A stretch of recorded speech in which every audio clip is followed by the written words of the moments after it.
Hey, YMCA Healthy Living Director Lee Walraven is here today to talk to us about why it could be important to stretch at work or home and just to kind of keep things moving. So you specifically mentioned whether you're sitting at home, whether you're sitting a lot at the office. Why does it become important to maybe think about doing some stretching?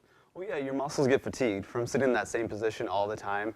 You get to the tight hips, the tight back, and your chest can get tightened and your back gets a little bit loosened from sitting in that same position all the time. That's why you feel achy. A lot of times after you get done driving, you get up and you get out of the vehicle and all of a sudden you get that achy feeling. That's from that fatigue muscles being flexed at all times. All right, so something you can even keep in mind for those long trips too that you might want to do. Yes. You're You're going to show us why, some of the simple stretches you can do even at work, at your desk, just to keep some of the larger muscle groups loosened up. So give us an idea. Yeah, so anytime you want to do stretching, you always want to kind of warm up those muscles before you do it, be it going for a run or anything like that. You want to do some type of warm up. So if you can get up and maybe have the water cooler is a little ways away, or it's upstairs, or it's a printer, or maybe at home you got a few things, get up and walk for a minute or two before you do it. That's how you get your muscles warmed up and you won't have those little tears. Before stretching, yeah. Yes, you always want to warm up before stretch. You don't want to just go into right into stretching. So like if you have a chair, let's say that you're going to do your stretches on, simple stretches like one for your hips and for your legs, you just extend your legs straight out and you're just going to reach down for your toe. You really feel it all in the back of your leg, you feel it in your hips.